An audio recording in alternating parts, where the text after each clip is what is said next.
being at the helm, you were always very passionate to support your officers. But in a case like this, can you please share your thoughts? Yeah, sure. Good afternoon again. So in the same manner that I think no one will want to protect the officers more than me as Commissioner of Police, I will do what is required to protect and defend them and their names and their lives if it is warranted, especially with their reputation.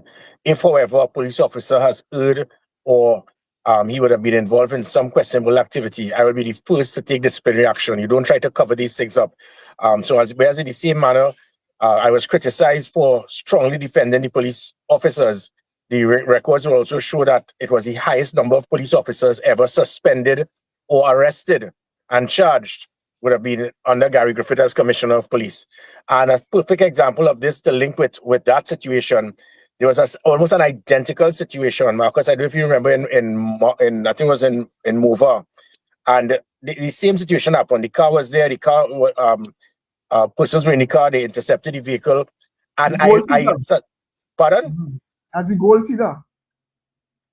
Yeah, and there was 17 police officers were involved, and all 17 were suspended immediately. I didn't stick. It is a standard operational procedure, and it's not to say that most of them were not involved in the shooting, and then eventually after. This is not in any way to be deemed that you're saying that the officers are guilty or culpable.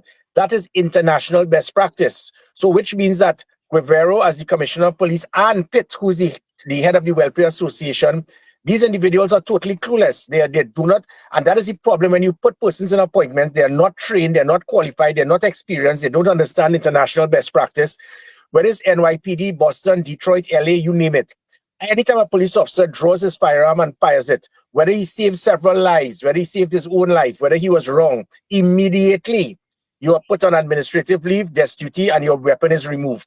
That is to ensure, one, that the public may not perceive that this man or woman would have broken the law, would have abuse of authority, and still be allowed to be out in the streets. And two, there's the possibility that this person may be under some degree of mental instability because of it.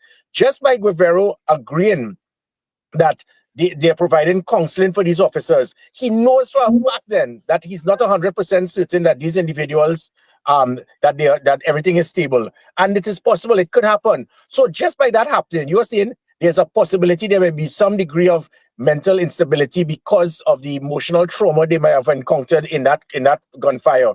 Yet you're still willing to give them back the same firearm that can kill 35 persons in 3 seconds. It is ignorance at the highest level.